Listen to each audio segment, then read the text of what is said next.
Hello student, I am going to teach you Hindi व्याकरण। Chapter 1 भाषा और व्याकरण। क्या है? भाषा और व्याकरण। इसमें हम आपको भाषा के बारे में पहले जानकारी दे चुके हैं, उसके कितने भेद होते हैं इसके बारे में जानकारी ले चुके हैं। अब आते हैं हम बोली की तरफ। बोली हम लोग जो आपस में एक दूसरे से बोलते हैं उसे हम बोली कहते हैं। जैसे भाषा के क्षेत्रीय रूप को बोली कहते हैं, यानी जिस क्षेत्र में हम रहते हैं वहाँ की जो आपस की बातचीत करने की ध्वनि होती है उसको हम बोली कहते हैं। बोली एक क्षेत्र तक सीमित होती है। बोली क्या होती है कि एक क्षेत्र में ही रहती है, वह एक क्षेत्र से दूसरे क्षेत्र में जाइए तो थोड़ा चेंज हो जाता है, अलग हो जाता है। इसे सरकारी कामकाज में प्रयोग नहीं किया जाता है। इसे क्या किया जाता है? सरकारी कार्यों के लिए प्रयोग में नहीं लाया जाता है, क्योंकि यह अपनी एक सीमित क्षेत्र रखता है जहाँ के लोग मात्र एक क्षेत्र के लोग ही इसको समझ सकते हैं, दूसरे क्षेत्र के लोग उसको अच्छे से समझ नहीं सकते हैं, इसलिए इसको सरकारी कामकाज में प्रयोग नहीं किया जाता है। हिंदी में अनेक बोलियां हैं।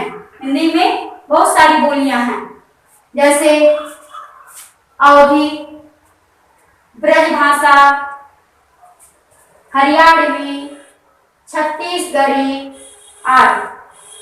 अलग अलग क्षेत्रों में अलग अलग बोलियां होती हैं।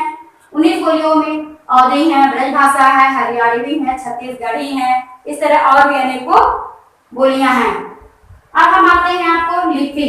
लिपि क्या होता है कि लिपि परिभाषा देखिए, भाषा को लिखने के लिए जिन चिन्हों का प्रयोग करते हैं उन्हें लिपि कहते हैं। क्या कहते हैं?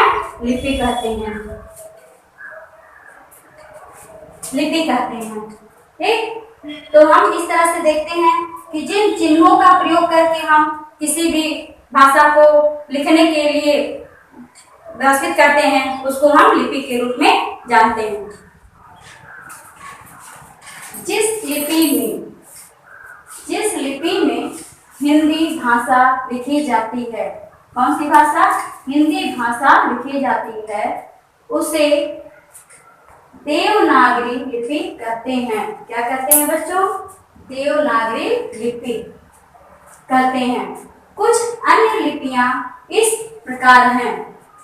कुछ अन्य लिपियां इस प्रकार हैं, जैसे यहाँ पे हम दिए हैं भाषा का नाम और उसके बगल में दिए हैं लिपि।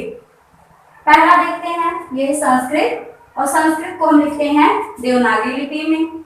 दूसरा है उर्दू, उर्दू को हम लिखते हैं फारसी लिपि में। तीसरा है पंजाबी, पंजाबी को लिखते हैं गुरुमुखी लिपि में। और चौथा है अंग्रेजी, अंग्रेजी को हम लिखते हैं रोमन लिपि में। तो इस तरह सभी भाषाओं की लिपियां अलग अलग होती हैं। तो हमारी जो हिंदी है, राष्ट्रभाषा है, वह देवनागरी लिपि में लिखी जाती है। थैंक्स।